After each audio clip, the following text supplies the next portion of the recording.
ladies and gentlemen, and welcome to Work with Purpose, a podcast about the Australian Public Service. My name's David Pembroke. Thanks for joining me.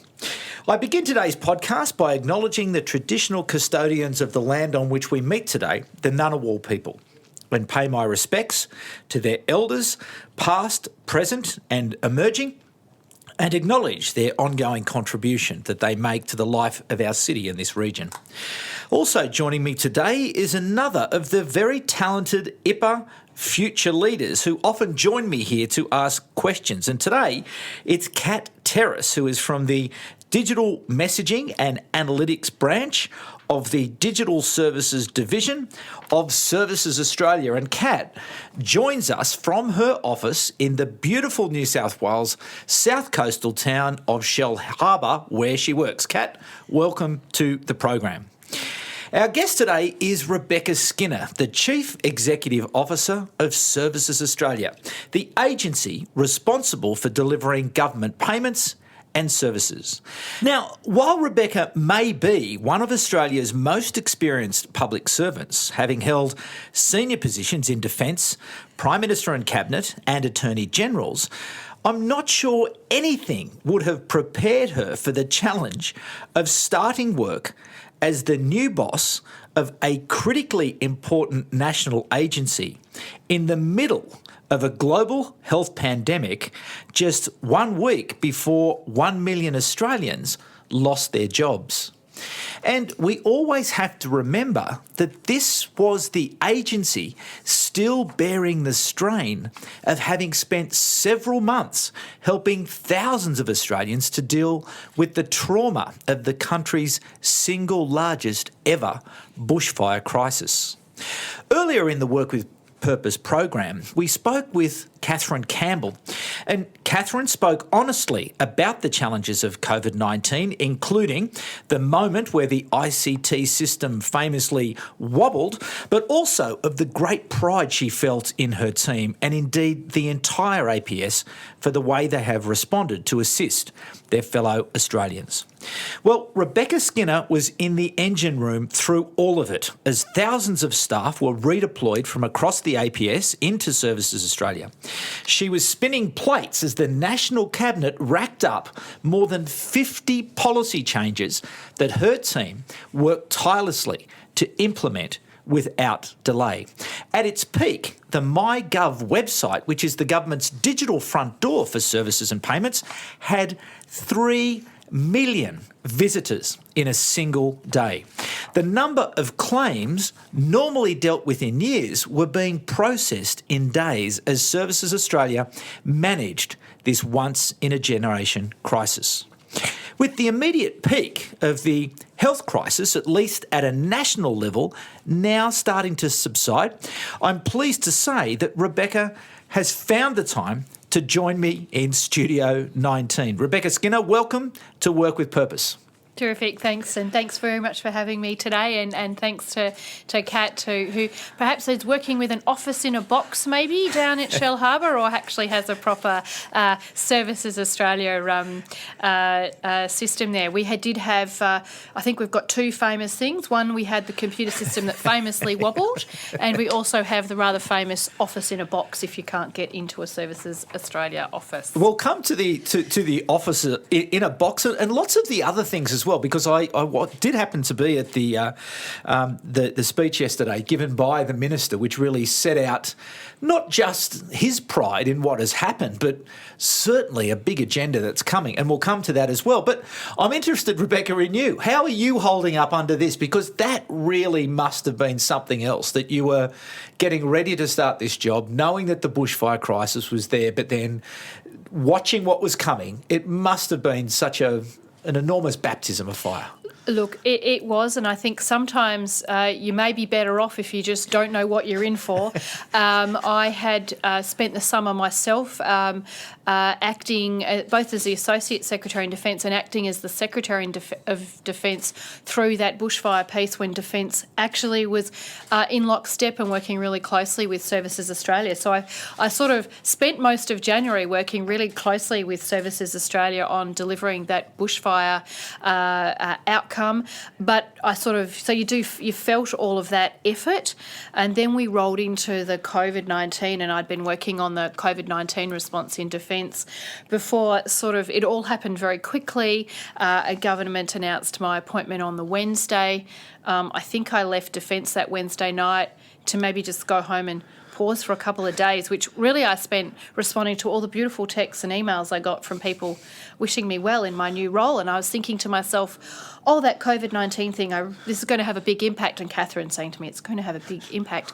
And I said, okay. So I rolled up on my first day, and you do the first thing and you welcome the leadership there, and you say we're going to all work really closely together and it's going to be terrific. And then by Wednesday, you could see that the world was really going to be something different. And then I sat up on that Sunday night listening to that speech thinking, I think this is going to have a really big impact on me. And the next morning, on the big 75-inch TV that plays sport in my lounge room for mainly my husband, he's saying to me, there's Centrelink queues are on the TV. There's already queues outside people. Do you think that's got an impact on you? He said to me, and I'm thinking to myself, just maybe it does. And I quickly got to the office and I learned about Services Australia and all the amazing things we could do from that day. But there was a moment where you just thought, how are we going to get past this? And what you know at that point is that you will, because tomorrow the sun will come up. So what do? You get all the people you can around you. They know what's going on. You know that you've got a lot of terrific people, and you find a way to marshal all of that expertise, and you accept all the help that people offer you, both from our portfolio, DSS, but across the Commonwealth. And that's sort of how we got started on, okay, just what are we going to do next? What are we going to do next? And just keep a really laser-like focus on what the challenge was, and that's what we did. And so exactly that. It's not the time for the great strategy to sit back and wait. It's time to jump in. But what were the principles that were guiding some of that decision making that you were holding to as you were making those important decisions? Not only about supporting the people, but getting the staff ready to be able to respond. So there was a few things that became clear. Government mobilised around Job Seeker and then later JobKeeper. That was really important to us because they simplified the policy environment under which we could implement our services. So the first thing that happened was we had to relieve the valve somehow on all of the people who were wanting to queue up outside. People felt they had to do something. Yeah. So they went to a Centrelink office and they queued up. We didn't want it. That was one of the least safe things to do in an environment where we wanted people to stay at home. We pushed our digital offering. So we really did a couple of things, focused on how to keep people at home, how to keep people on a digital channel, how to get more staff in to help with telephones so that you could get people out of coming to the centre and getting people to feel that they could help themselves. And one of the key things was putting in place that intent to claim, which relieved the pressure valve on people feeling the need to do something. So our principles really were, what can we do for the customer? How do we deliver our service? And how do we make our capacity bigger? Because that was where we had the famous wobble, the phone lines were out of control, and we really had to sort of somehow break through that.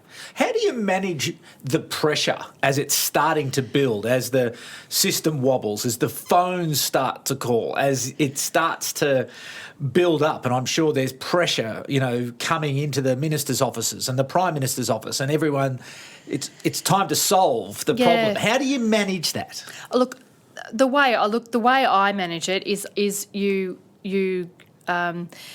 it was a moment that the leadership team worked as a team, and the best thing to do is acknowledge the pressure and share the pressure so that no one person feels more under pressure than the other.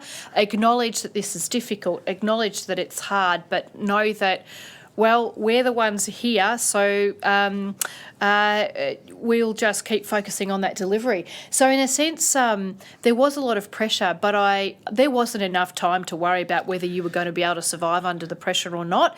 It was about focusing on what needed to be done and making sure you were pushing that along and distributing the work out as far as you could so that more people could help you. Was there a moment, a dark moment in any of this, or did you maintain optimism throughout? Well, I'm a bit of an optimistic person, so I'm often described as a bit glass half full. So I kept trying to top my glass back up to that half full mark. Look, I did worry when the queues. The number of claims on hand got up to that 400,000 sort of mark.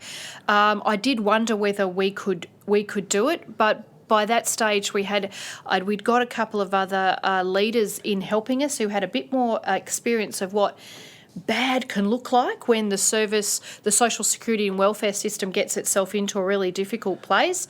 And they were telling me all the time that actually, no, you're mobilising the right number of people, we're training the right number of people, don't worry, it will start to come good. And they were right, and they did. We did get some other experts in to help model what was going to happen, and that kept us focusing on how many people we needed to push into the pipe and how we needed to deliver the training. A real challenge for the organisation was doing business a bit differently. It did have more historic models of come in the door, be well trained, go on to the next thing, and I was pushing and others were pushing models of no, just-in-time training. Just train for this claim type, just train to do this type of phone call, and we'll channel just those tasks at people, and we will not try to train everyone to do everything. Yeah. Do you feel that you were well prepared? It sounds like you were quite well prepared to be able to deal with it, or adaptable. Look, I've come from defence. Big stuff happens, scale happens. So to the extent that I brought with me a knowledge that if you have a big organisation with a delivery focus, you'll find a way to deliver the outcome that's expected of you. So that's my glass half full, because I've been there in a range of defence crisis. I've been there in, I was a junior officer when we went into East Timor for the first time. I was there when we went into Iraq. A range of things like that were new territory. So I just had to have this sort of optimism that if you keep people focused, if you've got scale, you can eventually find the path to deliver the outcome. Now, I was, as I mentioned, at the speech yesterday by the Minister, and he admitted, as you would expect, that it wasn't perfect and things did go wrong. But I sort of sat there and thought, well, it's almost completely and totally unrealistic to think that, oh no, it was, everything went perfectly well. So are you concerned in any way that in the inevitable post-mortem that there may be, an overemphasis on, why didn't you do this, or how come that didn't work, and that sort of analysis, as opposed to, actually, we did pretty well here? Look, of course there will be that, and I think we've had, there's a Senate inquiry that's that's explored a few of those issues, and we are always vulnerable to the revisionist history of why didn't you do X. Yeah. And we've participating in an ANAO audit of the implementation of all of the policy and things and services Australia is part of that. My view is to try to welcome that, and we do welcome that sort of look. To support myself there, we've done a bit of an internal look at the things we did well and where could we have made sure we managed risk a bit better, and brought forward a few lessons from that we can then apply as we move through to the next phase, where we expect it to be a bit bumpy and a bit busy as the likely COVID environment policy system is readjusted. So have been doing that. The biggest thing people will criticise you for is, well, you're not doing proper risk management.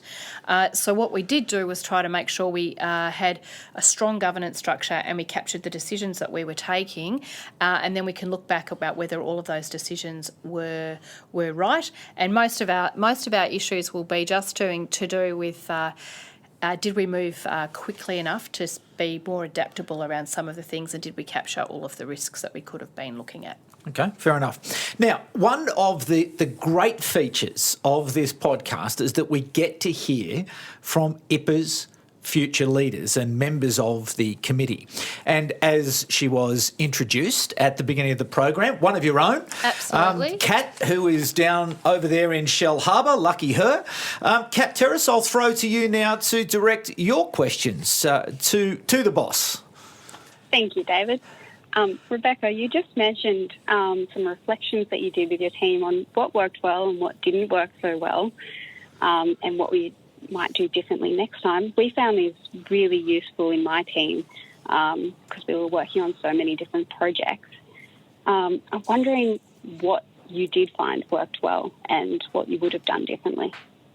And I think it's always worth pointing out that sometimes the things that worked well were things you stumbled into, and some things you thought were going to work well just really didn't work well, and so you tried to stumble out of them. So one of the things I think worked well, which was these were partly things we stumbled into. I was new, so I couldn't go off leading the organisation with all of my deep background because I had none. So I got the leadership team together multiple times a day, and we worked collectively to solve the problems. That worked well for us. It worked well for us because people got to share the challenges, but also people got to share solutions and help each other.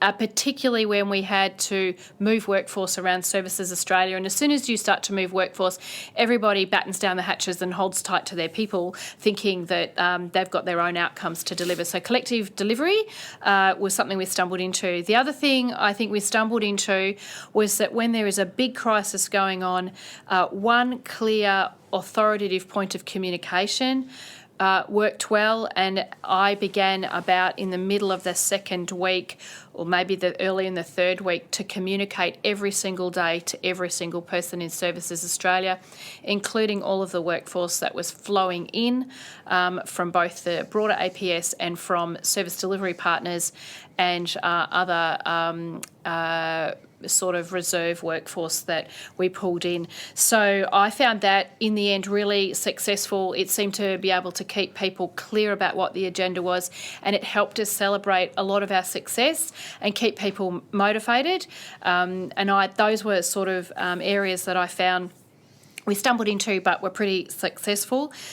Things where we needed to adjust, we took a bit of time to really get an understanding of how to get the workforce working from home.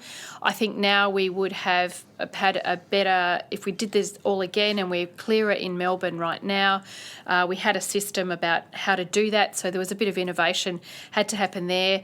It was a bit tricky to work out exactly what to do with staff.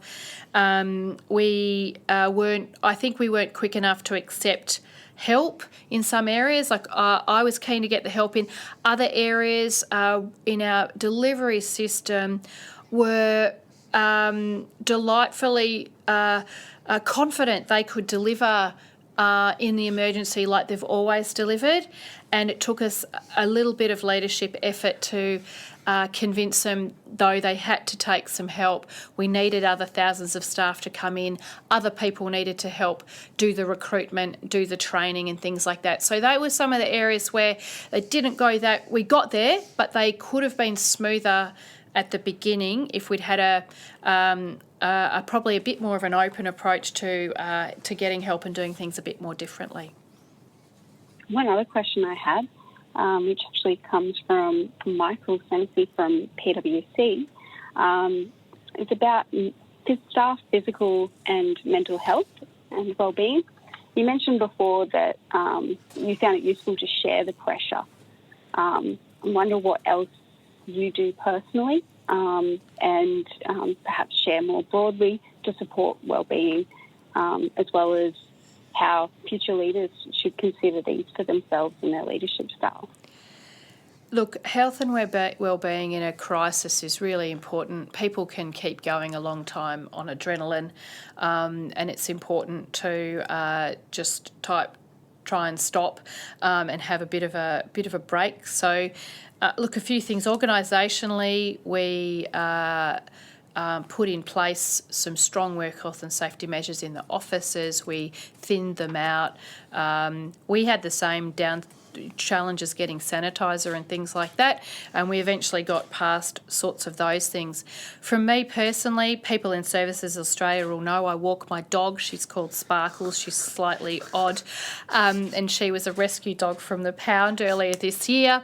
And I have a fabulous exercise buddy who without fail is on the street corner at 5:15 in the morning to go for a walk. So I kept up my exercise. That was what was important to me, to keep that fitness going, and trying to eat well. So those are the two things I try to do, and try to encourage other people to do as well. It is okay just to stop. I also will admit to maybe watching some junk TV at some points in time. I'm not completely going to disclose what sort of junk TV I'll watch. Name names. No, that'd be truly. I'll own up to a dog called Sparkles, but not my junk TV. But just to take that 40 minutes to just watch something stupid on television that's completely unrealistic is useful, as well as exercise and sort of eat well. When you're realising you're drinking a glass of wine, eating chocolate, and you've just had takeaway for the third night in a row, you pause and you regroup, because you know that's not a trajectory that's going to end very well, and get back to a bit of exercise and sparkling water. Just one more question, Rebecca, from myself again. COVID-19 allowed the APS and Services Australia to demonstrate its mobility, as you mentioned before, with staff coming in to complete claim processing and answer phone calls. Given that gaining diverse experiences is an important part of career development, do you think that this will help the APS increase its level of mobility and opportunities for emerging leaders across the public service? Look, thanks, Kat. It's a great question. Our minister yesterday said that, if service is beneath you, then leadership is beyond you. And I think that is really an important, it's a great statement. It certainly does help people's career to have been involved in service. We are Australian public servants. We are servants of the people of Australia. It's been tremendous, and I think it will be very helpful to so many people that as Australian public servants, they will be able to reflect on a time where they actually helped and served Australian citizens directly. And I think, without... most people, I think, found that to be one of the most rewarding things they'd done, whether they'd been in the APS for 5 minutes, like all our fabulous grads from across the public service, or colleagues that had been in the public service for 30 years. They all said the same sort of thing. So we do, I think, need to look at ways in which we can put service delivery into people's careers, because it does connect policy creation with implementation and delivery, and understanding what citizens really need from the services that we provide. So I do think it's a really important part of career development, and I think that it's an energising thing for people to come and do something different, and it's a great personal development. We all grow if we do something different. And I saw the fear on people's faces when they first arrived down in Tuggeranong, and the task was they were going to have to call an Australian citizen, because the first task was we were trying to help people create customer reference numbers, and we wanted people to call. And people were really fearful of that. But once they were brave and they had a go, and they were rewarded by the delight that the Australian citizen provided back to them from having been contacted by the government, they were on to that next call straight away. So what it really shows is if you are brave enough to try something different, then we all grow and we all learn ourselves. So I think that's the biggest leadership piece I'd take away. I'd say to people, we've all heard of Maslow's hierarchy of needs. You need food, you need shelter. Well, we've got those. You've got a job. We've got a nice office accommodation. We'll even pay for the heating, and it's cold here in Canberra. So all we're really asking you to do is be brave and and challenge yourself to make a phone call to an Australian citizen, and people grew and developed out of that, and they did things they never thought they could do, and then the next time they're confronted with a challenge, they think to themselves, I can do that, and then we begin our growth program up the ladder of personal and professional development. So I think it's a great idea. Well, Kat Terrace, thank you for joining us from Shell Harbour today. And Rebecca, again, reference to the Minister's speech yesterday, there's certainly not going to be any let-up, could I suggest. You know, he outlined a vast program of work, but based on the principles of simplicity, helpfulness, respectfulness and transparency. And he's promised that Services Australia won't be caught flat-footed. So how are you going to keep it up? How are you going to sustain the momentum? Well, we've released a master plan today, sort of yesterday and into today. We've got a big agenda. One, we've got to focus on service delivery, but we've got to keep iterating that in a way that allows citizens to stay and talk to us online, stay in the digital channel, help themselves, talk to us on the phone, and get past those sort of old-fashioned ideas of the only way to get a service is to come into a shop. The way we're going to do that is by really taking what the Minister calls sprints, but I'd sort of focus on 90-day chunks of deliverables.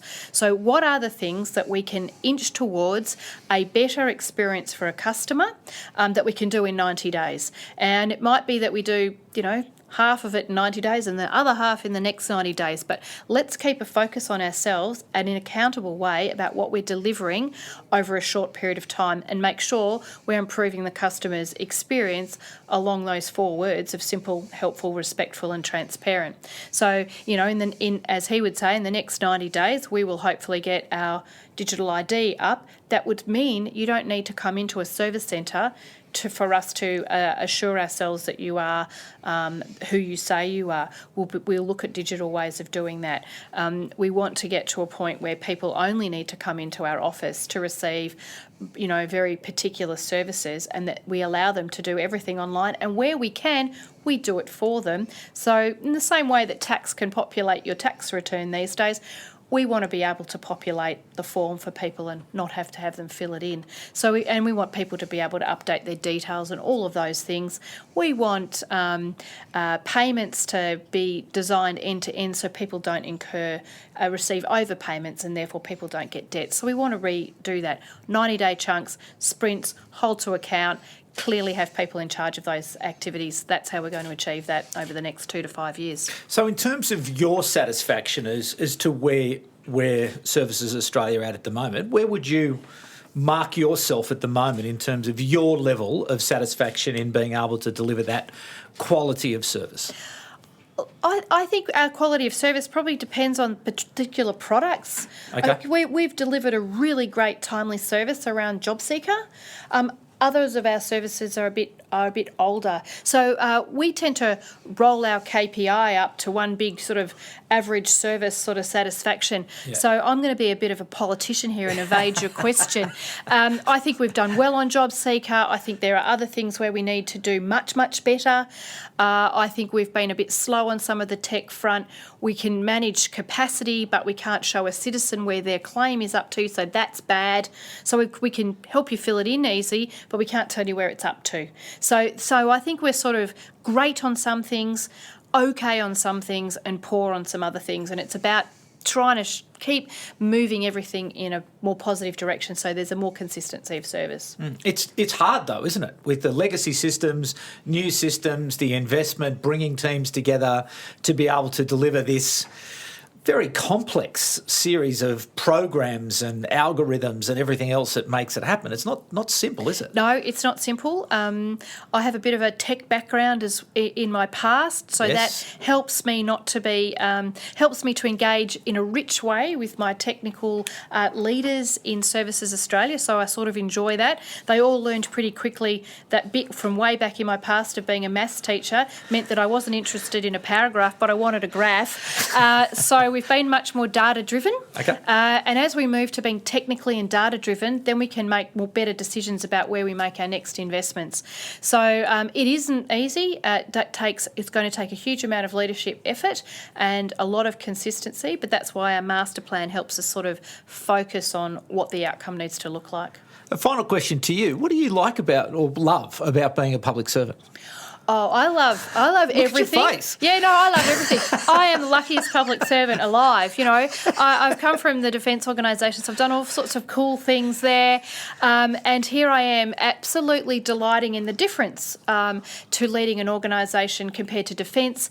I was fortunate to be involved quite a bit with things like our future submarine program, but you know, you have to remain excited on a delivery trajectory that won't see it in the water till 2032. So the idea that we could, by the end of this year, deliver digital identities, deliver new online tools, deliver more capabilities. For me, it's the delight of being able to do it sort of now and not have such a long time. So I'm just been fortunate to have, my dad was a public servant, my mum was a public servant. My dad once said to me, if you join public service, you will never have a boring job ever. And that is absolutely true to this day. Well, Rebecca Skinner, thank you for your service and thanks for coming on to Work with Purpose. Terrific, thanks very much. Well played. Get some rest. It sounds like you got plenty ahead of you. Fantastic story there from Rebecca Skinner. Now, ladies and gentlemen, Work with Purpose is part of the GovComms podcast network, and if you would like to listen to that podcast, which I strongly suggest you do, you'll find it by typing the name GovComms into any of your podcast apps and have a listen to that because it will come up. Thanks also to you, the audience, for giving us some of your valuable time and attention once again. And please share, rate and review our program so it can be found by others. The audience is continuing to grow. We are now in the thousands of downloads every week, which is just spectacular. So thank you very much. And thank you very much to Rebecca Skinner for coming on, because I'm sure there'll be even thousands more. And we do appreciate, so please pass it along, and your efforts are certainly working. Thanks also once again to our great partners here at IPA and the Australian Public Service Commission, who have been so supportive in making these conversations happen. Thanks once again to Rebecca Skinner and to Kat Terrace down there in Shell Harbour. I'm David Pembroke. Thanks for joining me. We'll be back at the same time next week, but for the moment, it's bye for now. Work with Purpose is a production of Content Group in partnership with the Institute of Public Administration Australia and with the support of the Australian Public Service Commission.